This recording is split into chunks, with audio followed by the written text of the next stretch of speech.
Chapter 7. The Levitating Saint. I saw a yogi remain in the air, several feet above the ground, last night at a group meeting. My friend, Bhupendra Mohan Chowdhury, spoke impressively. I gave him an enthusiastic smile. Perhaps I can guess his name. Was it Bhadari Mahasaya, of Upper Circular Road? Bhupendra nodded, a little crestfallen not to be a newsbearer. My inquisitiveness about saints was well known among my friends, they delighted in setting me on a fresh track. The yogi lives so close to my home that I often visit him. My words brought keen interest to Bhupendra's face, and I made a further confidence. I have seen him in remarkable feats. He has expertly mastered the various pranayamas of the ancient eightfold yoga outlined by Patanjali. Once Bhadari Mahasaya performed the Bhastrika pranayama before me with such amazing force that it seemed an actual storm had arisen in the room. Then he extinguished the thundering breath and remained motionless in a high state of superconsciousness. The aura of peace after the storm was vivid beyond forgetting. I heard that the saint never leaves his home. Bhupendra's tone was a trifle incredulous. Indeed, it is true. He has lived indoors for the past 20 years. He slightly relaxes his self-imposed rule at the times of our holy festivals, when he goes as far as his front sidewalk. The beggars gather there, because Saint Bhadari is known for his tender heart. How does he remain in the air, defying the law of gravitation? A yogi's body loses its grossness after use of certain pranayamas. Then it will levitate or hop about like a leaping frog. Even saints who do not practice a formal yoga have been known to levitate during a state of intense devotion to God. I would like to know more of this sage. Do you attend his evening meetings? Bhupendra's eyes were sparkling with curiosity. Yes, I go often. I am vastly entertained by the wit in his wisdom. Occasionally my prolonged laughter mars the solemnity of his gatherings. The saint is not displeased, but his disciples look daggers. On my way home from school that afternoon, I passed Bhadari Mahasaya's cloister and decided on a visit. The yogi was inaccessible to the general public. A lone disciple, occupying the ground floor, guarded his master's privacy. The student was something of a martinet. He now inquired formally if I had an engagement. His guru put in an appearance just in time to save me from summary ejection. Let Mukunda come when he will. The sage's eyes twinkled. My rule of seclusion is not for my own comfort, but for that of others. Worldly people do not like the candor which shatters their delusions. Saints are not only rare but disconcerting. Even in scripture, they are often found embarrassing. I followed Bhadari Mahasaya to his austere quarters on the top floor, from which he seldom stirred. Masters often ignore the panorama of the world's ado, out of focus till centered in the ages. The contemporaries of a sage are not alone those of the narrow present. Maharishi, you are the first yogi I have known who always stays indoors. God plants his saints sometimes in unexpected soil, lest we think we may reduce him to a rule. The sage locked his vibrant body in the lotus posture. In his 70s, he displayed no unpleasing signs of age or sedentary life.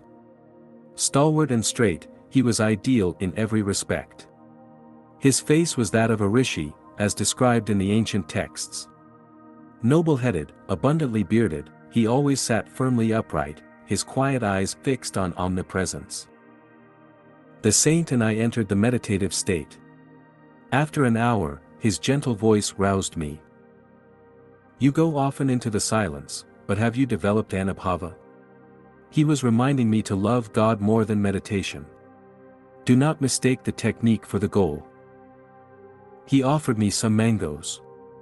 With that good-humored wit that I found so delightful in his grave nature, he remarked, people in general are more fond of Jala Yoga, union with food, than of Dhyana Yoga, union with God. His yogic pun affected me uproariously.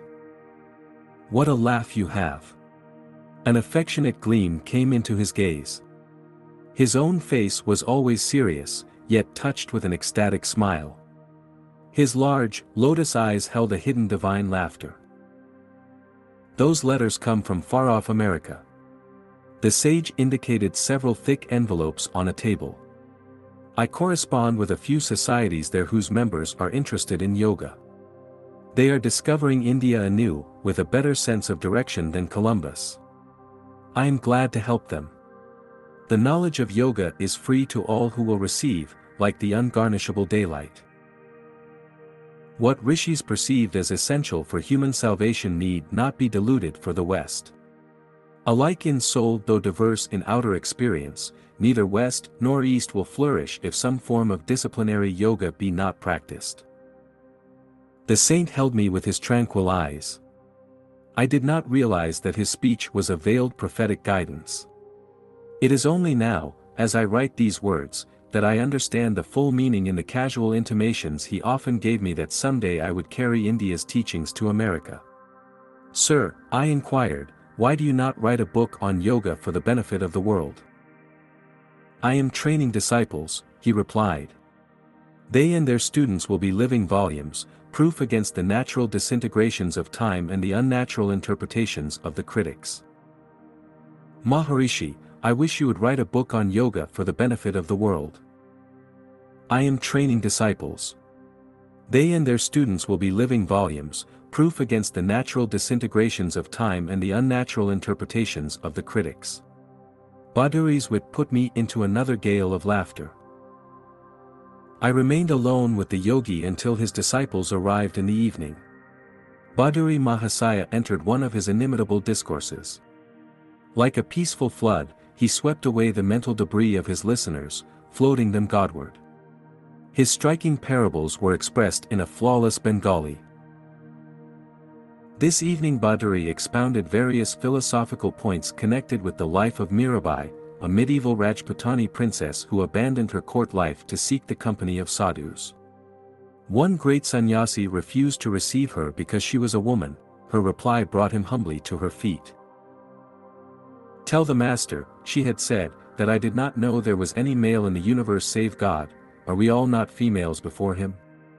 A scriptural conception of the Lord as the only positive creative principle, his creation being naught but a passive maya. Mirabai composed many ecstatic songs which are still treasured in India. I translate one of them here. "If by bathing daily God could be realized, sooner would I be a whale in the deep. If by eating roots and fruits he could be known, gladly would I choose the form of a goat. If the counting of rosaries uncovered him, I would say my prayers on mammoth beads. If bowing before stone images unveiled him, a flinty mountain I would humbly worship. If by drinking milk the Lord could be imbibed, many calves and children would know him. If abandoning one's wife would summon God, would not thousands be eunuchs? Mirabai knows that to find the Divine One, the only indispensable is love." Several students put rupees in 𝒂𝙧𝒉's slippers which lay by his side as he sat in yoga posture. This respectful offering, customary in India, indicates that the disciple places his material goods at the Guru's feet.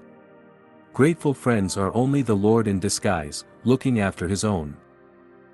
"Master, you are wonderful." A student, taking his leave, gazed ardently at the patriarchal sage. "You have renounced riches and comforts to seek God and teach us wisdom." It was well known that 𝒂𝙧𝒉 Mahasaya had forsaken great family wealth in his early childhood, when single-mindedly he entered the yogic path. "You are reversing the case."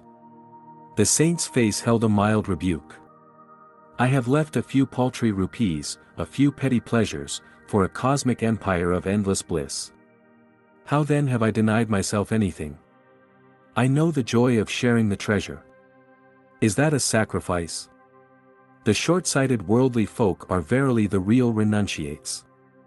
They relinquish an unparalleled divine possession for a poor handful of earthly toys." I chuckled over this paradoxical view of renunciation, one which puts the cap of Croesus on any saintly beggar, whilst transforming all proud millionaires into unconscious martyrs. The divine order arranges our future more wisely than any insurance company.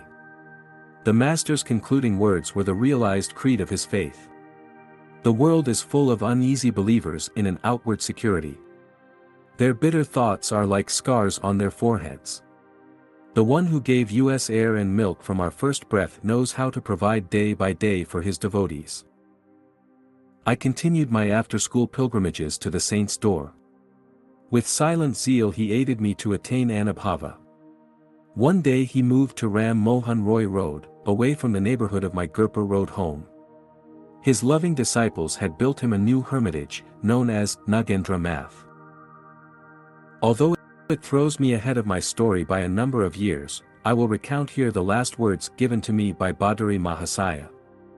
Shortly before I embarked for the West, I sought him out and humbly knelt for his farewell blessing.